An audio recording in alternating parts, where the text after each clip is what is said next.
Good morning. Good morning. How the devil are you doing this fine day? Buongiorno.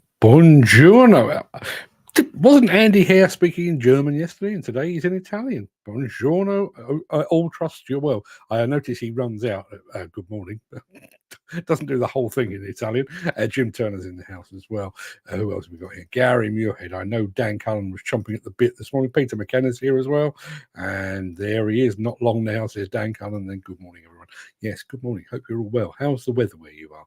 Bit of a mixed bag here, funnily enough. Peter McKenna, a bit of an industry update. Working for Lynch on a Collins site at Birkenhead, not Birkenhead. Just having a go. Dan Cullen is already guessing now. Mystery Machine, a dumper, ADT 360, Italian handler, a 180. Do you know the funny thing is, it's actually none of those things. It's none of those things as well at all. Steve Williamson, morning all absolute flat out this morning. Trucks everywhere. Long may it continue. And Gaz Evans, who is deep into the prep for Hillhead in a couple of weeks' time. Morning, Gaz. Good of you to join us. And Andy Darvell is back. How was Dublin, Mr. Darvell? Love to hear from you.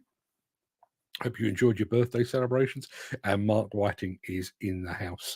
I'm going to start on a bit of a downer, go upbeat, and then finish on something inspirational today, if you'll bear with me. So let's start with the bit of a downer, shall we?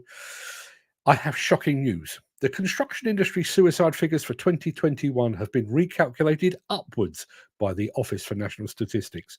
The industry didn't lose 507 workers that year, as we previously thought. It lost 668. That is terrible. But that is not the shocking news. In 2022, 749 construction workers took their own lives. That is a tragedy. But that is also not the shocking news. Surely the most shocking news is that all those mental health awareness courses, all those mental health first aiders, and all of those social media posts from companies proclaiming their commitment to mental health awareness made no difference at all. In fact, the situation has grown worse since the industry first saw mental health as a potential marketing bandwagon. Perhaps if the sector had taken actual action instead of just paying lip service to the issue, the situation might now be different. But the UK demolition and construction industry taking positive altruistic action for its workers, that would surely be the most shocking news of all. Yeah, think about that for a second. We were saying back when we thought the figures were 507 suicides in a single year back in 2021. That equated to 4 times the national average. Bad, very bad, very bad, very bad. The actual figure was 668. And now, bearing in mind the figures are delayed, so we're only now looking at the figures for 2022. The figures now are 749. Anybody think that 2023 marked a big downturn? Personally, I don't. Yes, Steve Williamson says, okay, as long as there is PPE for women, it's all good. Shocking. Yeah. And I think it's quite easy to lump all of these things together, and I do wonder if it's actually worth doing precisely that. If you think about mental health awareness is one, suicide awareness is linked, but it's allied. Women in construction, greater gender equality, all of that, greater racial equality, all of that.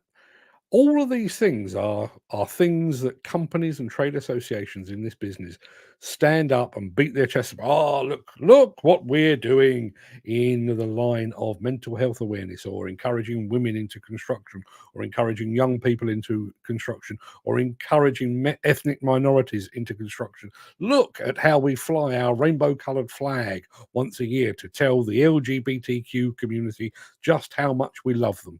Look at all the things we're doing for women. And yet, mental health awareness training and all of that kind of thing has made no impact. If anything, the situation has grown worse. Are you seeing more women in construction? Personally, I'm not. Are you seeing a more sensible approach to ethnic minorities, to LGBTQ community members? I'm not. I'm not seeing any of that. Absolutely none of that. It's just things that they say. And I think this highlights a thing that kind of gets lost in all of this discussion. Going onto social media to say how mentally health aware you are, how LGBTQ aware you are, how you're celebrating Pride Month, how you've just employed a new female apprentice. The absolute, absolute, absolute truth of the matter is that construction companies and demolition companies and the trade associations that serve them as well are interested in one thing: money, cold, hard cash. All of those things are things that they say. What they're actually interested in. For example, if you're let's imagine that there is a publicly traded construction company. Yes, it might say that it is, it might fly the rainbow flag. It might talk about its commitment to women in construction. It might talk about the fact that it has mental health first aiders on its books. But once a year, sometimes twice a year, it will have to go back to its shareholders and say, this is the premium you're going to get. This is how much we've increased the value of your shares. And none of those things that we've discussed, LGBTQ, ethnic minorities, women, mental health awareness, none of those shift the needle in any way, shape, or form on the bottom line. So those companies, yes, they will pay lip service to all of these subjects, but unless it's actually going to turn them a profit, they will do nothing. They will do nothing. And the big thing here, particularly, I mean, I'd like to see more women in construction. I'd like us to be more open to LGBTQ. I'd like us to be more racially sensible. But the big one here is mental health awareness, and more specifically, suicide. We're talking about 749 construction workers who took their own lives in 2022. 749. That's off the top of my head, about 20 times as many people as died in accidents in the industry. And all of those social media posts mean nothing. All of those mental health awareness adverts mean nothing. All of those first mental health awareness first aiders mean nothing. What actually means something is the fact that we lost almost 750 of our number. And the only way to fix that is not via social media. It's not by selling courses. It's none of those things. In order for us to prevent that 749 deaths and probably more in 2023 is to change our working practices. Change our working practices so that people feel less less vulnerable, less stressed, less hassled, that they get time off, they get to see their family, they get to go home on a regular basis, at weekends and that kind of thing. They're not constantly worried about the next paycheck. They're not constantly worried about where their next term of employment might come from. And look at our little gathering here. I'm looking down the line here, and two people, just literally the last couple that are in the chat there. Both Dan Cullen and Peter McKenna have had multiple jobs since they've been part of this crew. Now, things change. I know Peter has his health issues, which has caused him problems, and I know Dan can be a bit outspoken, and maybe that contributes to it. But the fact is, neither of those, in all the time that I've known them, neither of those have had any form of job security whatsoever. What does that do to your mental health? I know what it would do to mine. I mean, I worry about, income, and I lose sleep over the fact that somebody hasn't paid their bills. What about if somebody were to pull the rug out from under me and say, you can't do this show anymore, you can't make money anymore? That's going to have an absolutely catastrophic effect on my mental health. Right. Okay. So I've said all of that. Let me go back to the chat. Andy Darvell says Dublin was messy. Dublin can get you like that. He also says the golf was good and the live music was amazing. Guinness fantastic, just too much. Yeah, absolutely. Steve Williamson is loving the cap. Yeah, I thought it was about time I broke this out. I don't know if you can see it, but it's got like teddy bear material on the front there. It's quite warm, but it's really, really nice. Dan Cullen says, pissed off it's all marketing, make companies look good, but they do absolutely fuck all about it. You're just a number. Never had anyone ask me how you are today. Okay, when I'm in a bad mood. Yeah, imagine that. Imagine that. You turn up for work and nobody gives a toss how you actually are.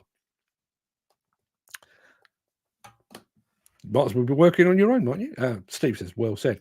It's an effing farce, says Dan Cullen. Chris Falls says, good morning, troops. Are we all present and correct and ready for inspection? Well, we're present. I'm not entirely sure we could ever muster correct, but we're here. Never seen any more women joining or any people giving a crap. No.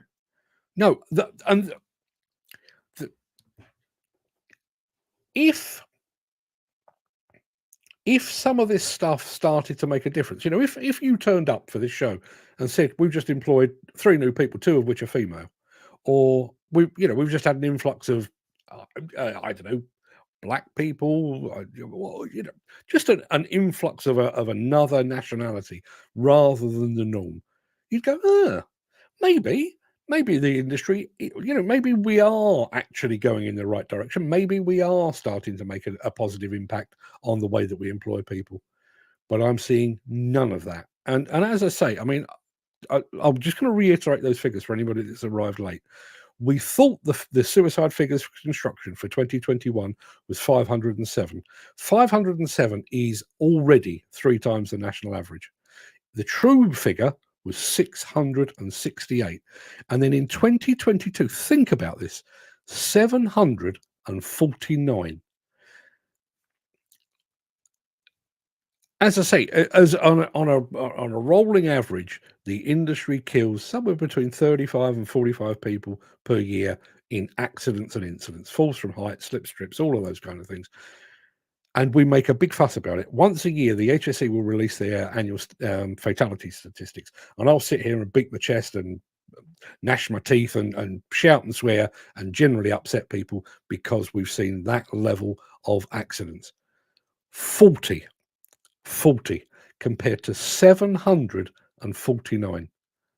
To my mind, never mind what the industry is doing, never mind what the trade associations are doing, that is surely cause for a public inquiry, isn't it? Or am I just completely barking? Ken Hatches here. Good morning, Ken. Thank you very much indeed for being here. He's got the sunshine that I haven't got, apparently. Good morning. What's up? Got boarding you have a hat. Not sure what that means. What do these mental health advocates do? They never visit sites. Some do. I've certainly seen people like Construction Sport out and about, and I know that the Lighthouse charity. I'm not the biggest fan these days, but they are out and about. But I genuinely don't know anyone that's ever met one. I really don't. And think about this. These are, bearing in mind that the figures from the ONS were 150 out the first time they did the 2021 figures. Are we absolutely convinced that the figures that they're now delivering are right? Because there does even seem to be this kind of disconnect between what is a construction worker death and what isn't. If somebody leaves a construction site or a demolition site feeling so terrible they go home and slash their wrists, is that counted, or is that off-site? I genuinely don't know the answer. Peter McKenna says it's a box ticking exercise. Think about all of the box ticking exercises there are. Well, there are those within the actual course of business. Pay your tax and all of the things that you do. But think about all of those things. Oh yes, we are very gender neutral. Oh, you bollocks. We are welcoming to LGBTQ people. Are you bollocks? We are welcoming to ethnic minorities. Are you bollocks? And we are mentally health aware. You most certainly are not. Because if you were, 749 people in 2022 and 668 people in 2021 would still be here doing what they did for a living. Just to do the maths quickly, I'm not the best at maths, but that's about 1,400 people in 2 years. 1,400 people. And isn't it bad that it's 2 years before you know the number of these unfortunate deaths and the families involved don't get any consolidation? I'm thinking that is compensation, actually. But I take your point. But 2 years. 2 years. It's not like they've had to be investigated. You know, I hate the fact that the HSE takes so long to actually investigate a proper, genuine construction or demolition accident. But if somebody works in construction and they have taken their own lives, it's just a matter of marrying those two things together, isn't it? I don't know why it took 2 years, and I also don't know why they just took a wild stab at 507 and then agreed it was 668. Jim Turner says, if all that was the norm, it wouldn't be noteworthy. Nothing will change until our industry gets taken into school or schools taken to sites, so the practical kids can get a taste of what construction job feels like. Then all the boxes will be ticked, including reducing suicide in our industry, as people will be in jobs they are happy doing. Will they be happy doing them? You know, I don't like to put people into pigeonholes or boxes or whatever it might be. But bearing in mind, some of those that will have taken their lives are from a previous generation, possibly 2-3 generations back, who were roughy tufty, hard as nails. You know, the industry that we're about to inherit. Again, I'm please let me emphasise, I'm not being all Nigel Farage up in this place, but we are about to inherit people that have grown up understanding the frailty of mental health. Call them snowflakes if you will. I don't like that term. I don't think it's right, and I don't think it's helpful. But those are the people that are going to be coming into this industry. How long are they going to stick it? Are they going to arrive and just go, "This is fucking terrible. What a I'm shouted at, I'm abused, people take the piss out of me while I'm at work. I don't know where my next paycheck's coming from. I've got to work away from home. I've got no friends, no support, and the people I work with are all off their tits on drugs." How long are those young people going to last in an industry that looks like it does at the moment? I'm going to say a very quick good morning to my wife, who is watching from a sunbed in Greece. Not that anyone cares. So, no one cares, says Steve. Jealous, yes, it is absolutely. I'm a totally different case, says Peter McKenna. Technically, I don't need job security, but it keeps me sane when I am in work. It keeps everybody sane, regardless of what everybody tells you. Your life and your well-being is structured around work. It really is.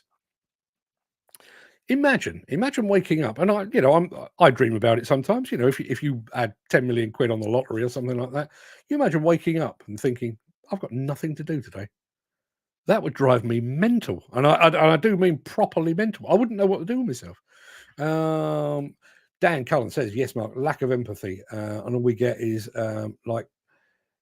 have you joined the company, but it's just words. When I mention a contract, they completely forget about our chat and don't take my concerns into consideration. Yeah, that's part of the course. And again, if you do go back and you do actually say, you know, I'm concerned for my mental health, I'm concerned about drink and drugs, I'm concerned about anything, then the chances are you will be seen as a troublemaker, and you will be very slowly but very clearly edged towards the exit.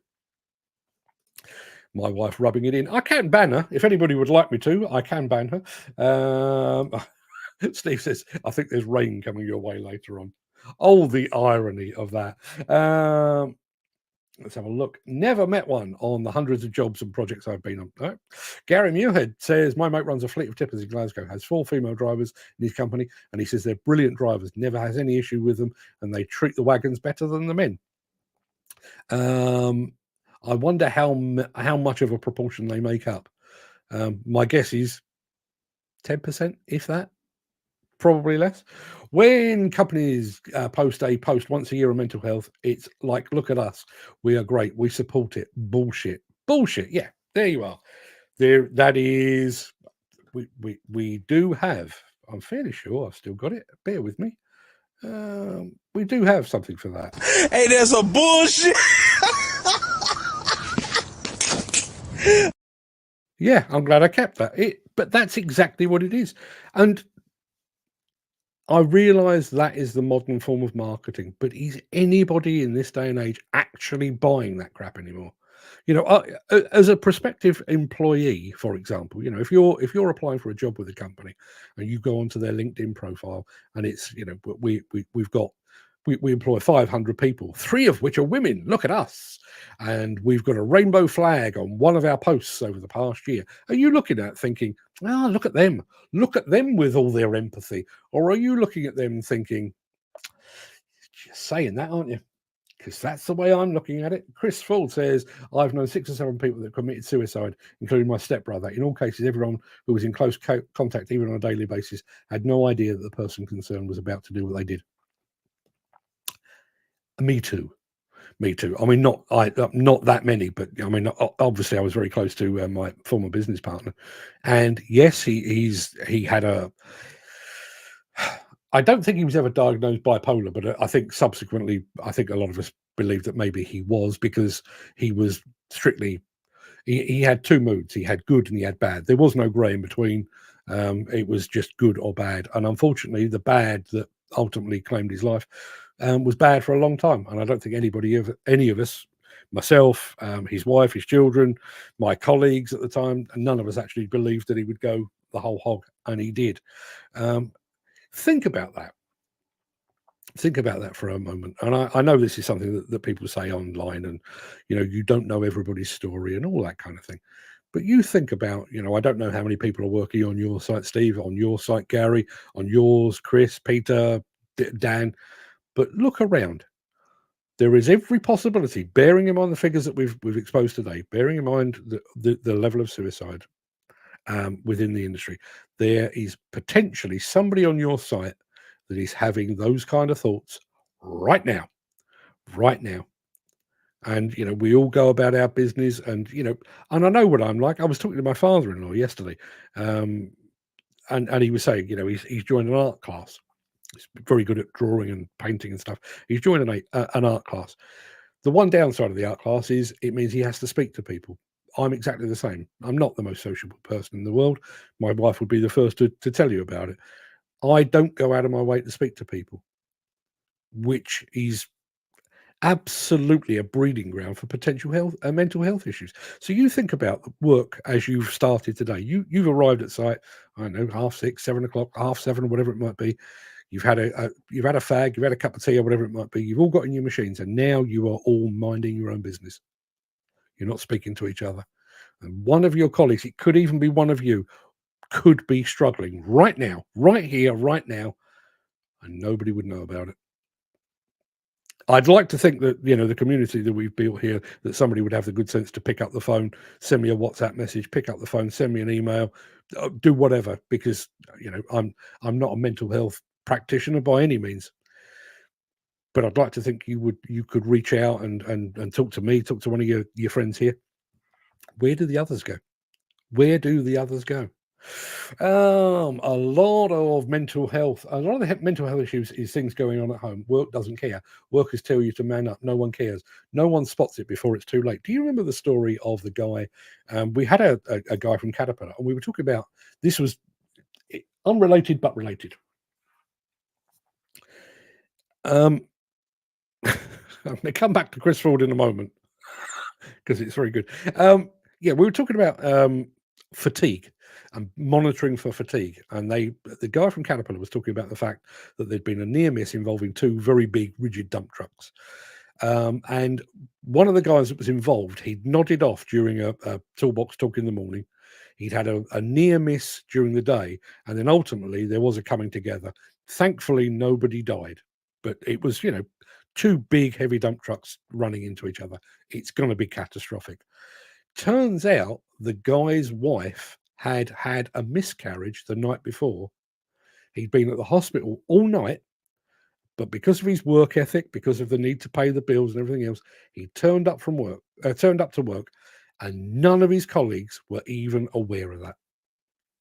Now, I mean, I think, to my mind, that says a lot about the guy. I despite all that I've said about mental health and everything else, I do have enormous admiration for anybody with a work ethic like that. But the fact that you're working among your fellow men, and we're all big roughy tufty men, some of us more roughy tufty than others, and we can't actually say to somebody, "My wife lost a baby last night. I feel crap," or go to his boss and say, "I could kind of use some time off," because no, that's not the industry we live in. I'm afraid. I am going to quickly check LinkedIn because I know Mick Dalton has been leaving messages. I don't know if they're related to what we're doing here. While that's coming through, let me have a look over here. Yes, I'm going to go back to Chris Ford talking about sunbathing as well. He says, just remember that sunbathing is like chicken. The white bits are the best. Ruth, bear that in mind, would you?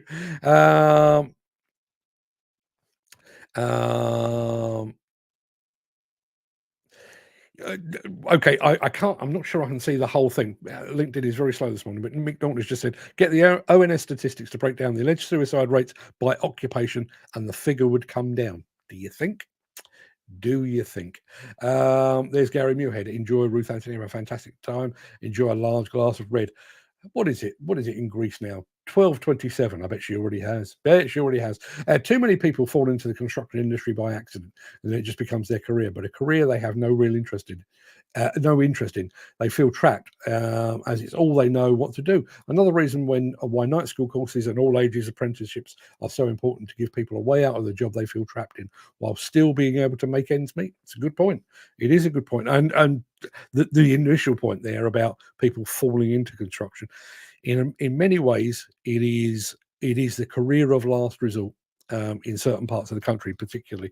That when you look at places like Ireland and Mexico, bear with me, I've got a point to make here. When you look at places like Ireland and Mexico and certain parts of the states, where there's a big population of Hispanic people or black people, boxing is a way out, or athletics is their way out.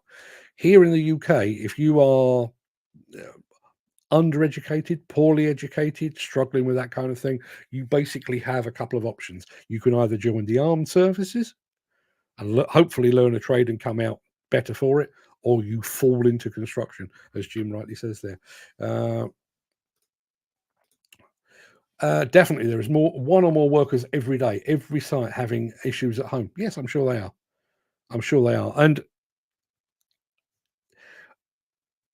when I was, my issues weren't, my issues took place at home, but I didn't discuss them at home. But being a person that works on his own, I didn't have anybody else to talk to, which was even worse in some ways.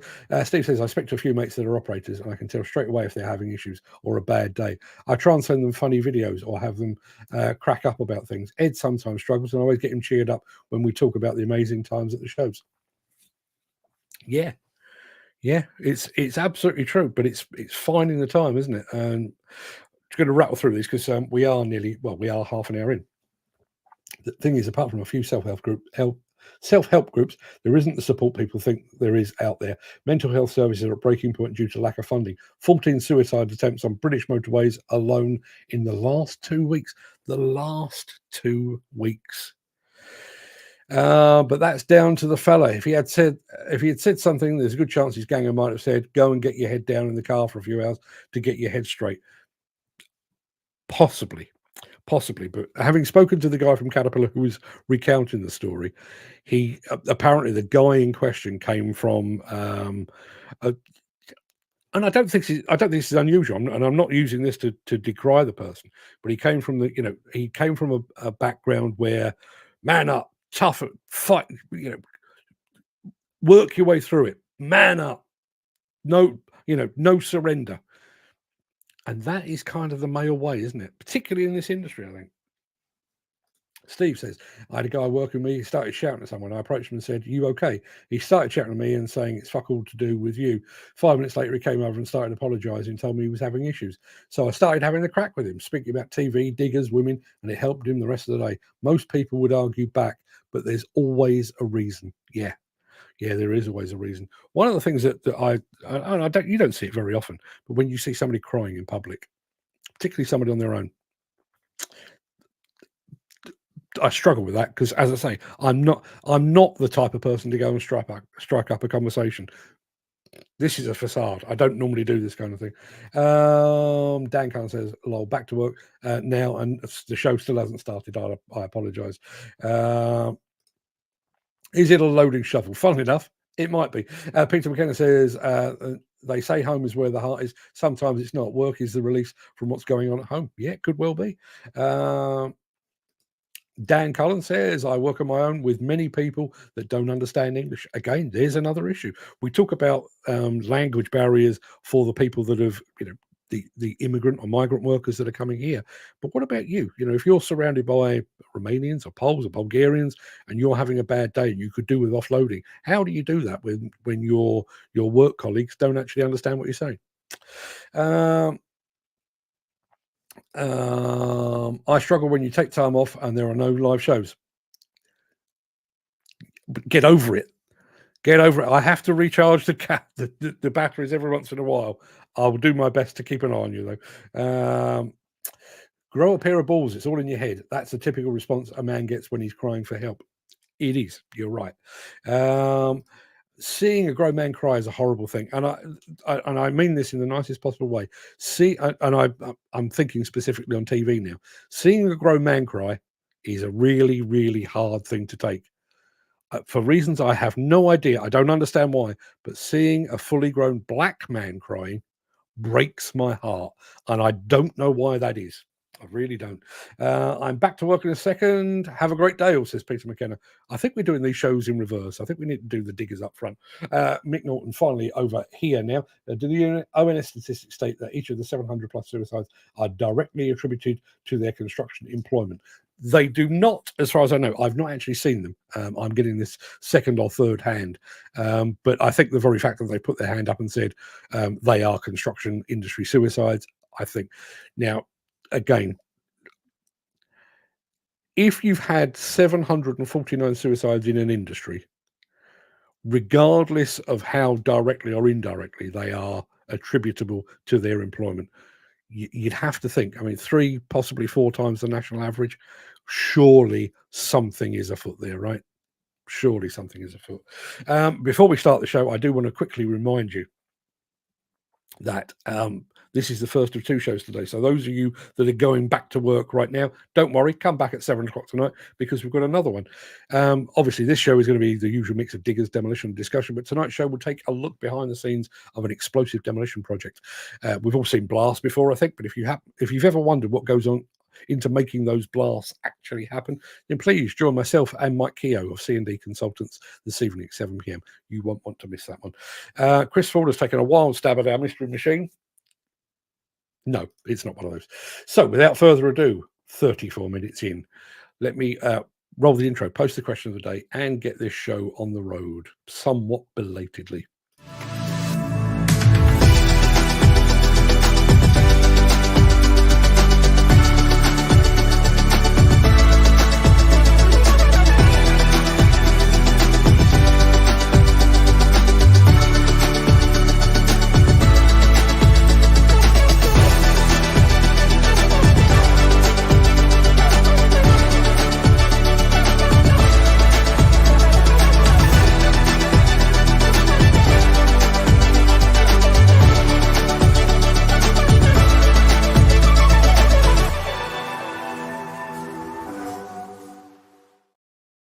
It is Wednesday, the 12th of June. Welcome to the Breakfast Show at long last. I am your host, Mark Anthony, the Walrus of Demolition. In today's show, Bobcat's high IQ. It's a family affair for one Develon customer. Heavy loading, Liebherr-style. Plus, we will have an inspirational story about addiction and recovery from the mighty caterpillar. But before we get to all of that, somewhat belated, we are going to show you our mystery machine. So let me play this first of all.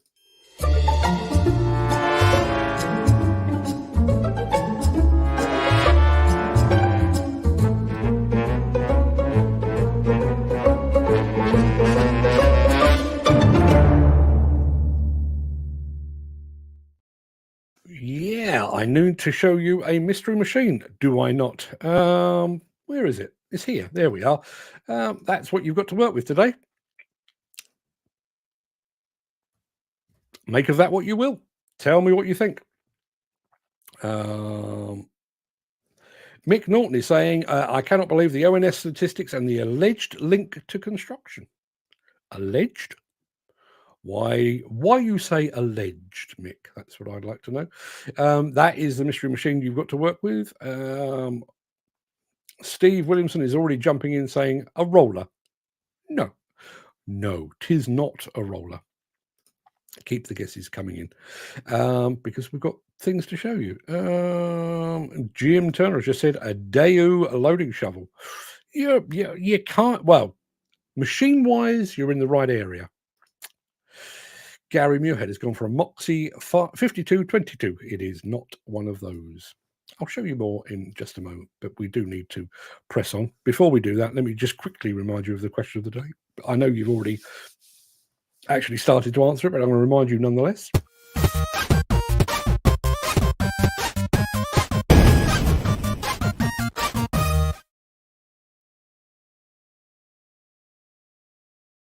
Yeah, our question of today, or the question of the day today, comes from Mr. Gary Muirhead, our resident quizmaster. And his question is this: what is your go-to comfort food? Now, for me, as you are well aware, this is particularly timely because my other half, she says she's my better half, who am I to argue, is now in Greece, which means for the next week I shall be fending for myself. Now, if Mrs. Anthony was here, I would say my favourite comfort food would unquestionably be shepherd's pie. Makes a damn fine shepherd's pie, she does, and there's never a time when I don't fancy it. However, she's not here. So, having been abandoned, I will almost certainly find myself drawn to Heinz chicken soup and cornflakes. That's my go-to comfort food. What about you? What is your go-to comfort food? What food can improve your mood? I didn't intend for that to rhyme, but apparently it does. Let us know in the chat. We'll come back to that after the show. Somebody has dropped a comment over here. A waste Zettelmeyer loading shovel, says Dan Cullen. It is not one of those.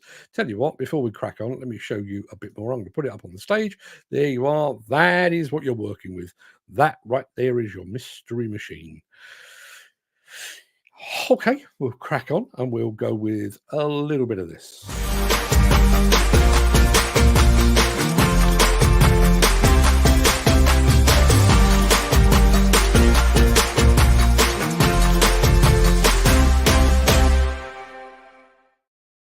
I'm going to show you a thing from Bobcat in a minute, but just very quickly. You remember a couple of days ago we showed you their operator presence system where the machine, the working group within the machine would cut out if you took your hands off the joysticks. So if you scratched your hooter or reached for your phone, the work group would stop. So, for ultimate safety. Fred posted that on Instagram yesterday and was told by hundreds of Americans what a terrible idea it was, including one guy who said the system was gay. Not entirely sure how a piece of software can be gay, but the Americans are, let's face it, a law unto themselves, are they not? A couple of comments. What we've got here. Jim Turner has gone for Hitachi shovel. It is not, but you're very much in the right direction. Need a bit more than that, though. I've already said we had mixed reactions to the last bit of Bobcat tech that we showed you. I'm going to show you something else. Here in the UK, I think we will probably say, well, that's a good idea. In America, this may too be gay. Who knows? This is Bobcat's Machine IQ. My name is Tomáš Plechatý. I'm based here in Bobcat in Czech Republic in headquarters, and I'm responsible for Bobcat digital products here in EMEA region.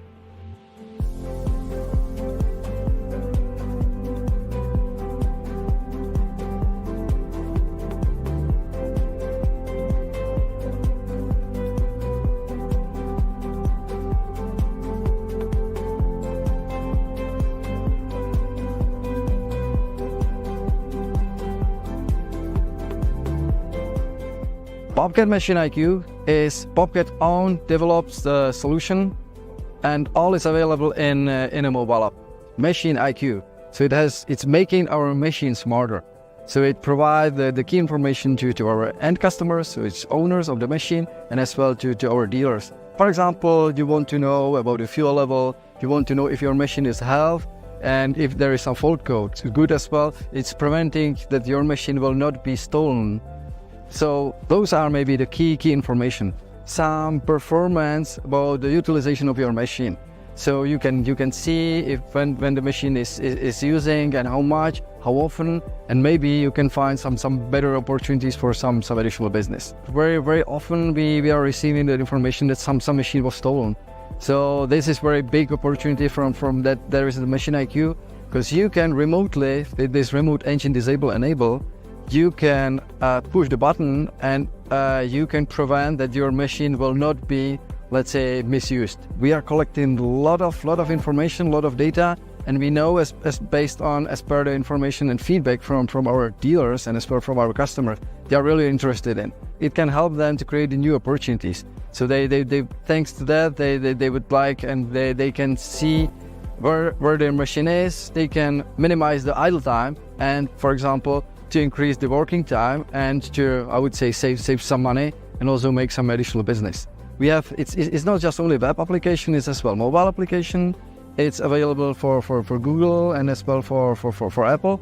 So they can use it, and they are receiving notification if they want to have like in their desktop and as well in their mobile.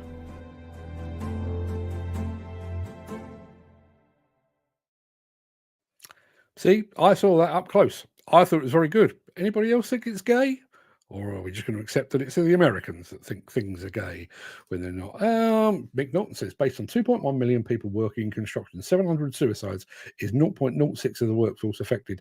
I think any such sector would produce a similar percentage.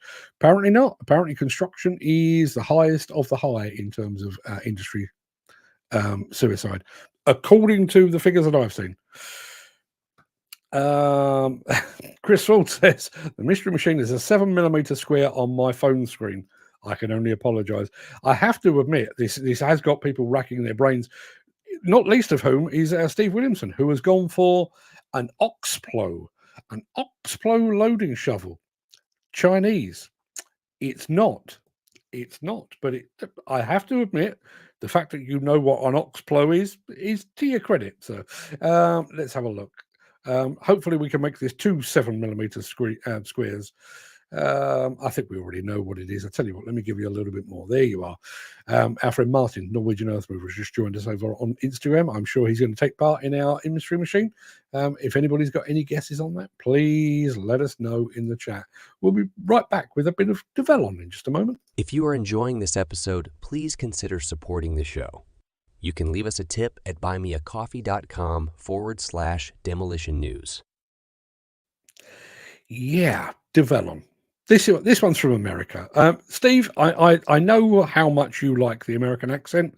I do too. I'm kind of wearing a bit of an American hat today, so I'm not going to introduce it. Just sit back, enjoy the accents.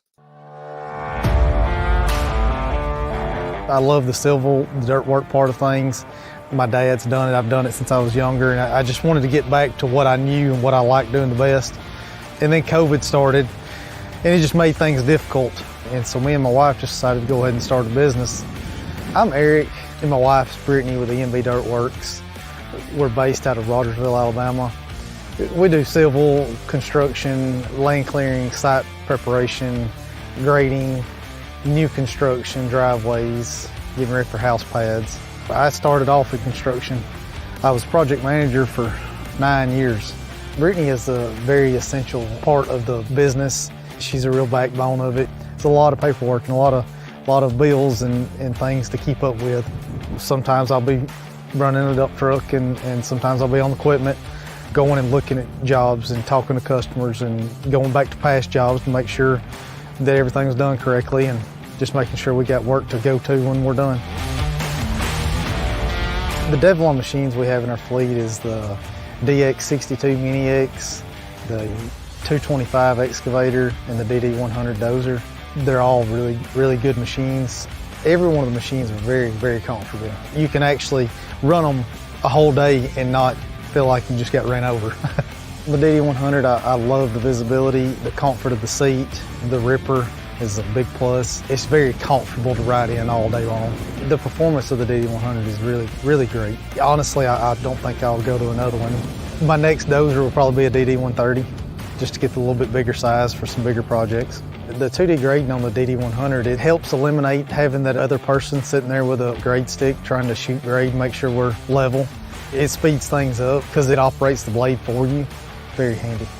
The Develon 225 excavator, it's a good mid-sized machine. It's big enough you can do some pretty good sized work with, but still do some of the smaller work, and easy to transport, very fast at loading trucks, and the operations of it moves quickly.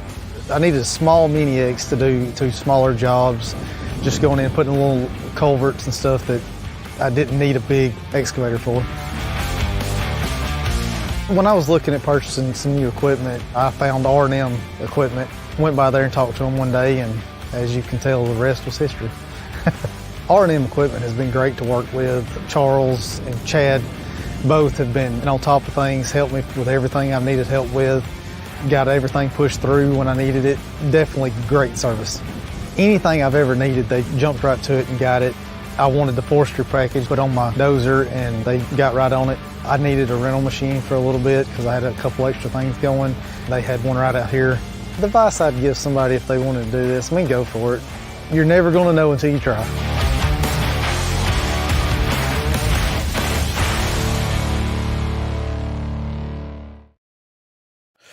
Managed to turn the word dad into 2 syllables. My dad. As Gary Muirhead says, he sounds like a young Forrest Gump. Did anybody ever see Tom Hanks on Graham Norton when he was talking about the part of Forrest Gump? And apparently the original idea was that there was a kid playing young Forrest Gump, and they were going to teach him how to sound like Tom Hanks. Tom Hanks very sensibly said, what if I just learned to speak like him? And I think he was from Alabama, the kid.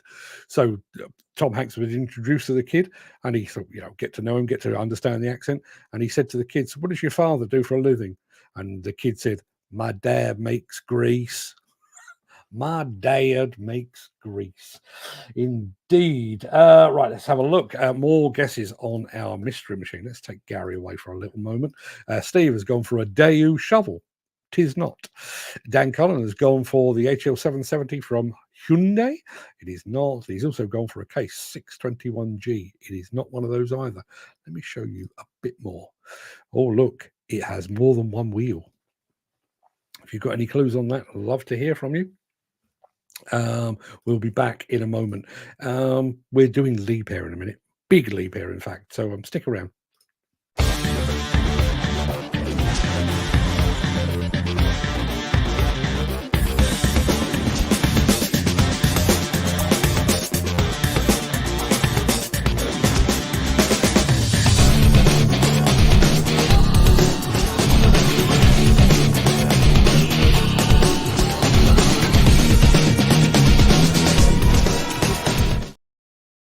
Steve has just gone for an Atlas on our mystery machine. No, it is not. And our man Dan Cullen, Dan the man Cullen, he of the hats, has gone for a Doosan 420 shovel.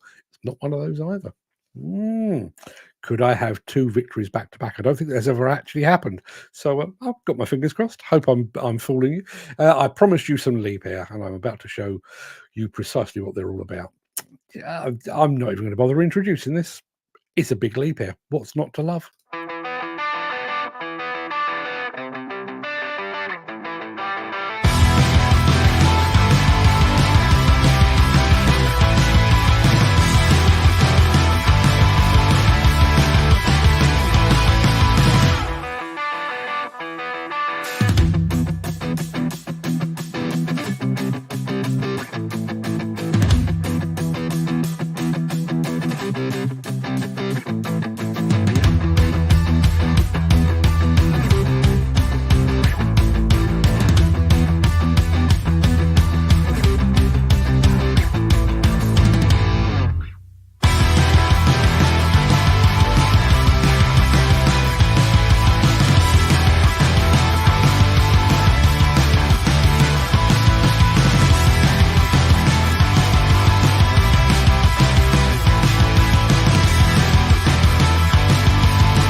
Well, that cut out rather lively.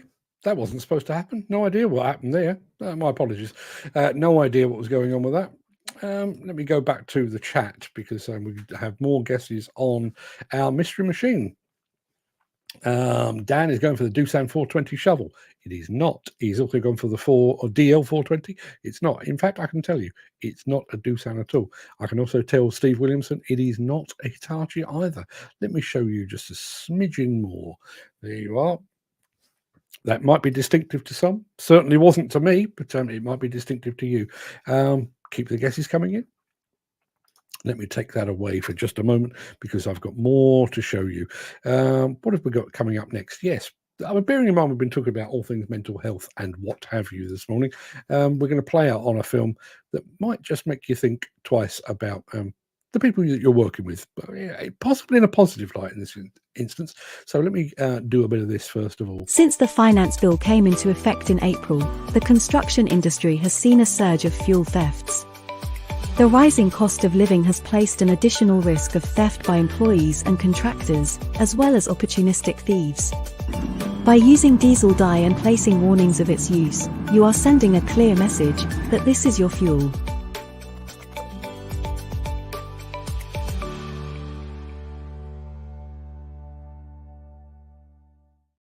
I think in demolition and construction circles, whenever we talk about drugs, I think we tend to think of recreational drugs, weed, cocaine, and that kind of thing. But there are different types of drugs out there. But it's pleasing to note that, well, I'll show you the film, but there are some addictions out there that can be cured, and construction and the construction equipment industry can play a key role in that. This film is about just shy of 6 minutes long. I would urge you to watch it. I'd urge you to come back again because at that point I will be telling you what the mystery machine is. So sit back. I'm not going to say enjoy, but sit back and pay attention because I thought this was very good, very inspirational.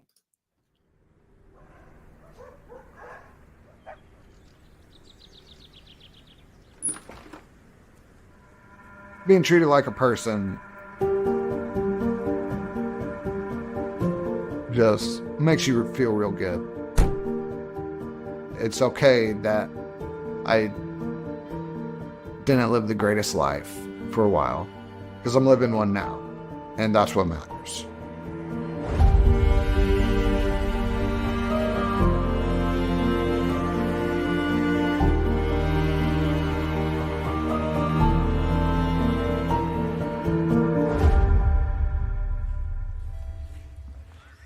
I had the typical normal teenage high school years, and then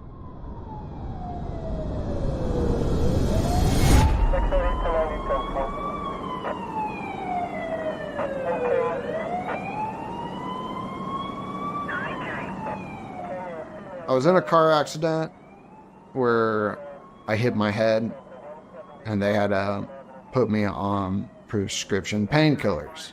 And that was the first step. That's what got me into being an addict. I like the feeling, and I don't know the exact reason, but I'm pretty sure there might have been past trauma that I was trying to hide from. It made me feel better, and so I kept using it. I was 21 or 22 when that happened, and I struggled with that for 6 years, not living the best life, not doing things I'd ever do now. Woke up one morning disappointed that I woke up because I was tired of living that way. And that's when I called my mom. I was like, if you don't come get me, within a year I'll be dead.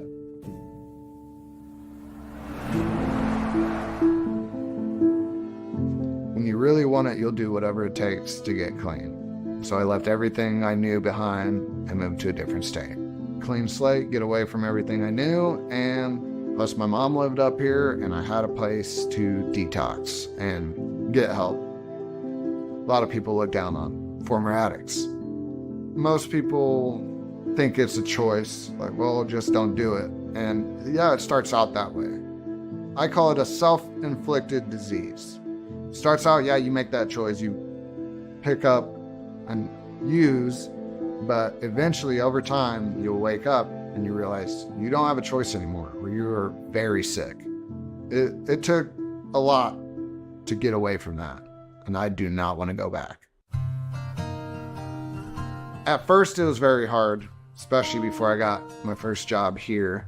I started working, and then my mom's boyfriend at the time, he told me that Caterpillar was having a hiring event, and we lived right up the street, less than 2 minutes away.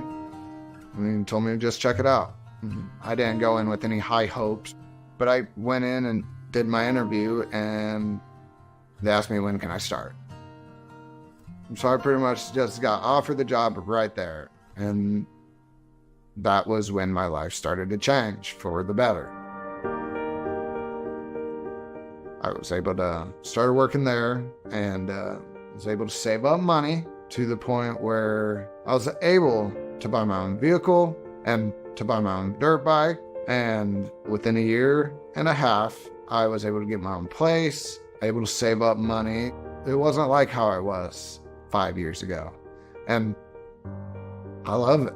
I love living the normal life. It doesn't have to be spectacular to be happy in life. A lot of people don't like rules, but that structure, especially as a recovering addict, that routine helps more than anything else will. And it's a pretty sweet gig. I have no complaints. Got to be grateful that I got that second chance at life. And that acceptance is a big thing, being treated as a person. And everyone I work with now, all my bosses, they all know. So it's huge, you know. Addicts are people too. They're down in the dumps. Everyone has a reason why they start. This is the first time I've ever really got to tell my story. It's a kind of cool experience. And I think it's really cool that Caterpillar wants to show all these personal stories of the everyday worker. I'm always going to be an addict. I'm not active addict anymore. I'm a recovering addict, but I always will be one. That's who I was. And now I'm better. It's real freeing to be able to live life on my terms without drugs. That's when it really hit me, like, you know what? I did it. I did it. I'm one of the few that make it out of addiction, and I'm doing all right.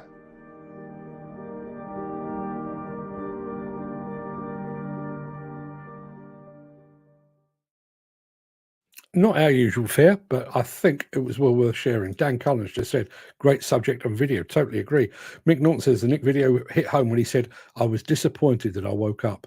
Sweet message. Yeah, imagine that. Imagine disappointed that you woke up. Let's have a look. It's such a great feeling to get the opportunity of a lifetime and to get a break. It can change how you are instantly. The other point that I think came out of that as well was that notion of structure. You know, some people don't like rules, but rules actually keep you on the right path, as it were.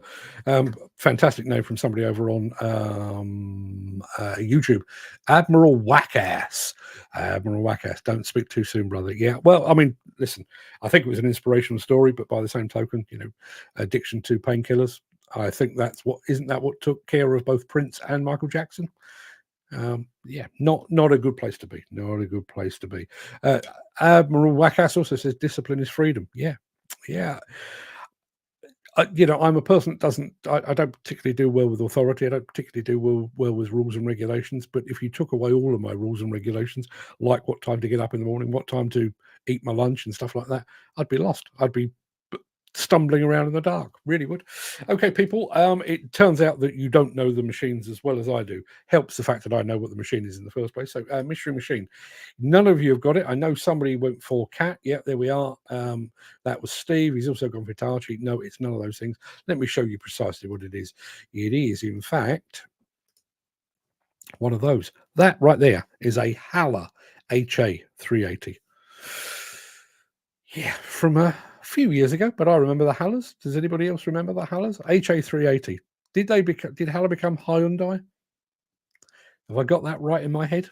I think I may have. I'm not entirely sure. It's already been a long morning. What can I tell you? Right, people, that's an hour of your time already. I am going to go back over not the mystery machine, the question of the day in just a moment. So I'm going to roll the outro in just a second. I am going to remind you very quickly, we'll be back here again at 7:00 this evening to look behind the scenes of a recent explosive demolition project with Mike Keogh of C&D Consultants.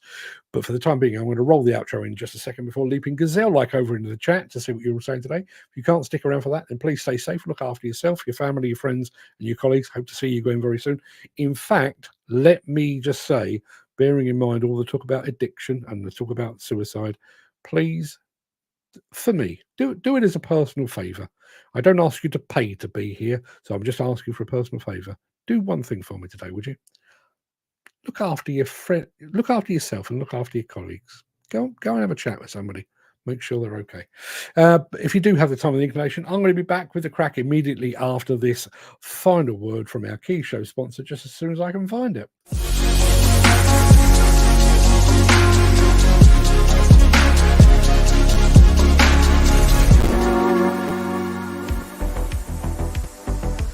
Right, we've got some music playing in the background, and Dan Cullen, as always, says, if I had him in, Haller was my next guest.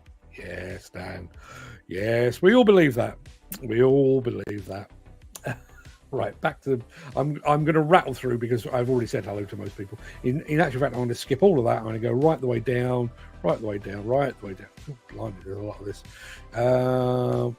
I tell you what, I'm not going to go all the way down. I'm going to go back to the opening because we were talking about all things mental health awareness and what have you, and there were some good points that came out of that. Let's have a look. Where are we? There's Steve Williamson saying it's okay as long as there's PPE for women, it's all good. Shocking. I do wonder if the industry is two things. I do wonder if it's fighting on too many fronts. Trying to get more women, trying to get more young people, trying to be LGBTQ friendly, trying to combat mental health and suicide. I wonder if it's fighting on too many fronts. That's one point. But I also wonder, and I've said this before, and I wish it wasn't allied to something as important as women in construction, but this whole PPE specifically for women, I just can't help but think it's just a strategic distraction to take our minds off the fact that actually we're doing sod all to get more women into the industry, and those that do come into the industry are going to get a hard time. Dan Khan says, pissed off, it's all marketing, make companies look good, but they do absolutely fuck all about it. You're just a number. Never had anyone ask me how are you today, even when I'm in a bad mood. Yep. It is, as he says, an effing farce. I would love nothing more than be able to prove you wrong on that, Dan. I can't, because I think you're absolutely right. I think it is an absolute farce. And think about the ease with which some of this could be addressed. We've had all of these TV campaigns, not specifically for construction, but mental health wise. Speak to somebody, ask if somebody's okay, and then ask again. We've got what have we got now? 97 charities all related to construction and mental health, all of which are delivering much the same message. Speak to each other, be vulnerable and all that kind of thing. It's still happening. We can't, as an industry, we can't even do that one thing of putting your arm around somebody's shoulder and saying, you're right. And all the time that's the case, we're going to, as I say, the figures for 2022, I'm going to make sure I've got my facts straight, 749 construction industry suicides in 2022. Who would bet against it being more than 1,000 in 2023? Bearing in mind 2023 was a very, very bad year for mass redundancies and companies going pop and what have you. I wouldn't be at all surprised to see that spike even further. I hope I'm wrong. I'd love to be wrong, but I've got a horrible feeling on it. Get the music going again. Let's have a look. Who else we got here? Never seen any more women joining up or people being giving a crap. Nope. No, and listen, I am still seeing still hearing lots and lots of stories about women that are working in the industry, and they're still getting grief. They have stuff, unwelcome stuff, left in their machine, left in their toilet. You know, that it is that old Fred Astaire and Ginger Rogers thing. Women in construction have to do everything that men can do, but they have to do it backwards and in heels. I realise they don't do it backwards or in heels, but it is harder for women in construction than it is for men. And the reason it's harder for women in construction is because of men. It really is as simple as that. And I realise a lot of that is just ingrained ways of working and traditions and stuff. But really and truly, I mean, we're sat here talking about the fact that it's okay for women to work in construction. Less than 24 hours after I was told, or Fred was told, that a piece of software was gay. Really, people? Really? Let's have a look. What do these mental health advocates do? They never visit sites. The problem you've got, and I'm not trying to defend them, because I'm sure some of them are very committed, very passionate, and dedicated people. But the problem you've got when you think about it, I mean, I think Mick Norton said, there's roughly 2.1 million people employed in construction, but they don't stand still. You'll be on a site in, I don't know, Cambridge one day, you'll be on a site in Peterborough the next day, you'll be on a site in Ipswich the day after that, or maybe weeks apart or months apart. How can that number of mental health advocates and mental health first aiders get around to everyone? Which means, I guess, it kind of falls more onto the companies themselves, because they are moving with their people. Maybe that's the way we need to be looking at it. Peter McKenna says it's a box ticking exercise. So much in this industry is a box ticking exercise. And I do get the impression now that some of the boxes are being ticked regardless. It's have you ever or will you ever be involved in collusion and corruption? Absolutely not. Really, as Jim Carrey used to say, and it isn't bad. 2 years before you know the number of these unfortunate deaths, families involved don't get any compensation or consideration or consolidation. It's one of those things. As I said, with something like Didcot, where 4 people were killed at work, there is an investigation. All of that structural steel is going to be gone through, witness statements and everything else. But surely, how did this person die? They committed suicide. What industry did they work in? Construction. There you are. Why did that take 2 years to fathom out? If all that was the norm, it wouldn't be noteworthy. And nothing will change until our industry gets taken into school, or schools taken to sites, so the practical kids get a taste of what a construction job feels like, says Jim Turner. Or then all the boxes will be ticked, including reducing suicide in our industry, as people will be in jobs they are happy doing. That's a noble aim and no mistake. Footy says, I'm in exactly the same mental health. Haven't got a house to live in at the moment. Really stressful trying to find the money all the time. Put in the next place to live. Very stressful as well. I can only imagine. Yeah, I can only imagine. My wife, meanwhile, is sunning herself in Greece. How the other half, literally, how my other half lives, eh? Peter McKenna says, I'm a totally different case. Technically, I don't need job security, but it keeps me sane when I'm in work. And I think a lot of people will be exactly the same. I'd love for people to think, yes, he's a marvelous husband and a fantastic father and the world's greatest grandfather. I'm a journalist. Anybody else? What do you do? I'm a journalist. And I get out of bed and I go to bed and I do everything in between those things because I'm a journalist. That is what puts structure into my life. Dan Collins says, yes, Mark, it's lack of empathy, and all we get is we like to have you join the company. It's just words. When I mention a contract, they completely forget about our chat and don't take any concerns into consideration. No, absolutely. Absolutely right. And on the occasions where they do take your concerns into consideration, you can be seen as a troublemaker that kind of would be better off somewhere else. Steve says, a lot of mental health issues is things going on at home. Work doesn't care. Workers tell you to man up. No one cares. No one spots it before it's too late. Yeah. And the unfortunate thing with that, and I when you think about the amount of time Steve, I mean, using Steve as an example, the guy's relatively newly married. You know, I don't know what time of the morning he leaves home, and I don't know exactly what time he gets back again. But, you know, newly married, and he's probably seeing his wife properly for a couple of hours a day. But the guys on his site, he's spending 7, 8, 9, 10 hours a day with them. You'd have thought, and I'm not aiming this at Steve, I'm just aiming this at people in general. You would have thought when you spend that long with people, you would feel emboldened enough to be able to say to somebody, I'm having a bad one. Do you fancy a cup of coffee or a fag or whatever it might be? I'm having a bad day. I'm having a bad hair day. I'm having a bad day at the office. And yet doesn't seem to be happening at all. I do like Chris Ford's bits thing there. Just remember, sunbathing is like chicken. The white bits are the best. Ruth, bear that in mind. Yeah, lots and lots of stuff on mental health, as there always is. I'm going to go down to the bottom of the chat.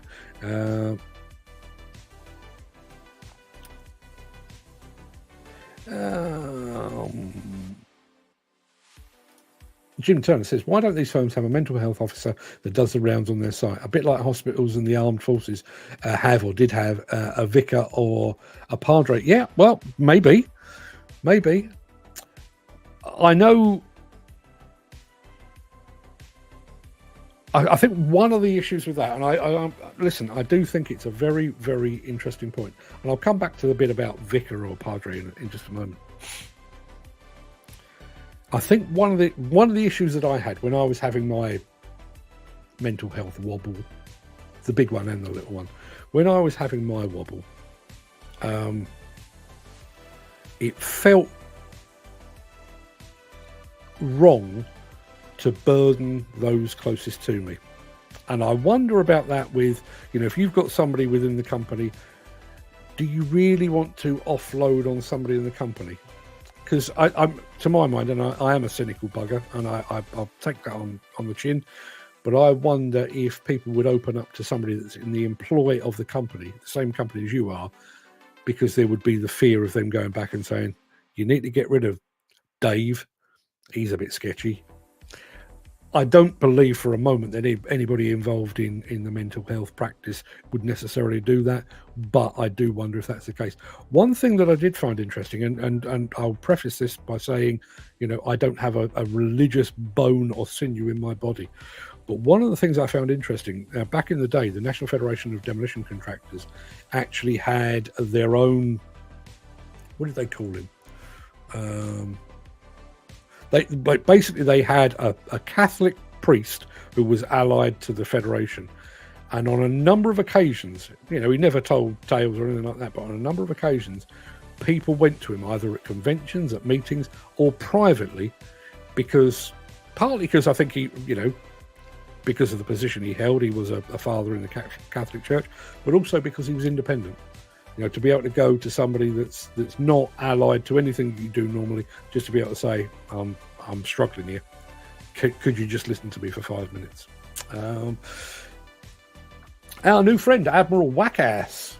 Fantastic name, by the way. Haven't had a job that didn't overpromise and underdeliver in a while, but it's just more inspiration to find a better job. Yeah. It is annoying dealing with do-nothing managers. Ain't that the truth? He also says, had a pay dispute with my current job. Dude called me a liar. I sent him a paycheck stub. Within 2 hours, he reluctantly fixed it. No apology. Just that manager is constantly on my ass now. And that is... excuse me, a bit of beard in my mouth. That is one of the concerns of the way that the business is structured.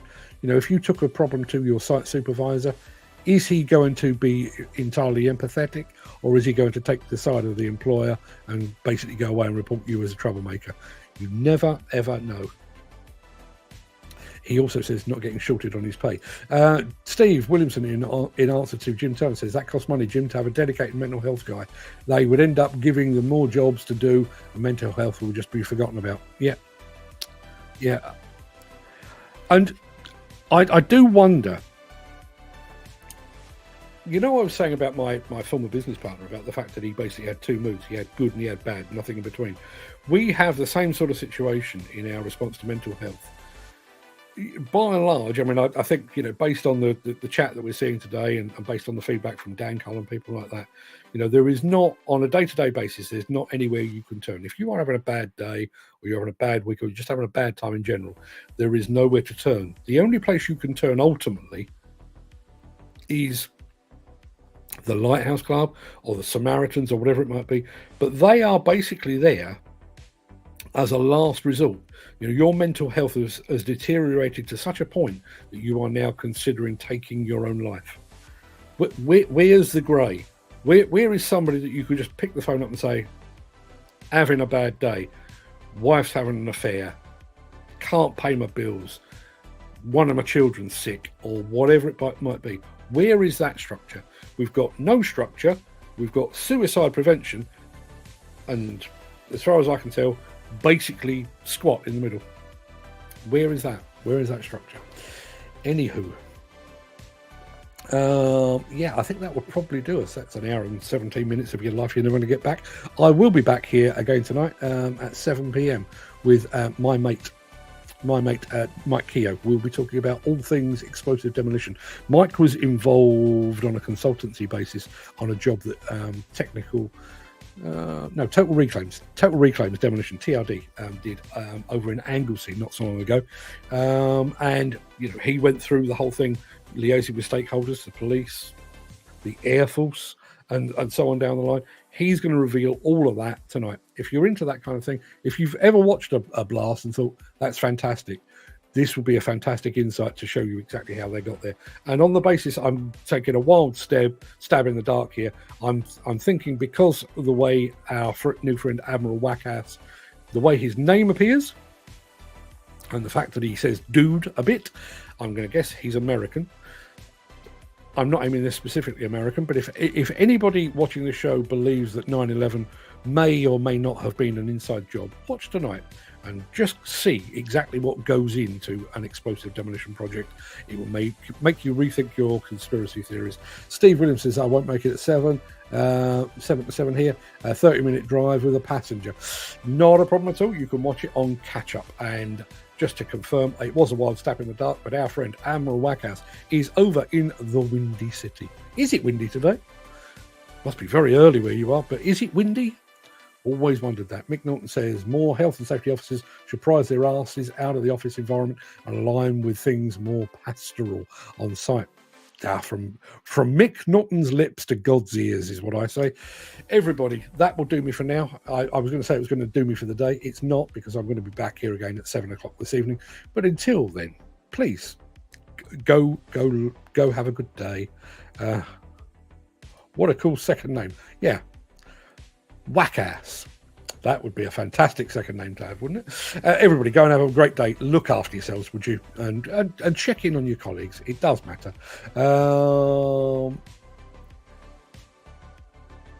Yesterday was windy. The Windy City thing is mostly tongue-in-cheek. A joke that we talk a lot. Is that right? Is that right? Is that right? I was watching a comedian last night, and he was talking about the things that various states have. Like, if you go to Ohio and say to somebody OH, they will by default come back up with IO, because that's what they do. I've just always assumed it was blowing a gale over in the Windy City. Apparently not. Well, you live and learn. This show is an education, even for the pillock that's running it. Everybody, go have a fantastic day. Hope to see you at 7. Steve, you're forgiven. And yes, if that fails, I'll see you again tomorrow. 10 a.m, not 7 a.m, 10 a.m for more of whatever this has been. Hopefully we won't be talking about suicide tomorrow. Hopefully we'll be on to something a little more cheery. Till then, everybody, have a good one. All the best.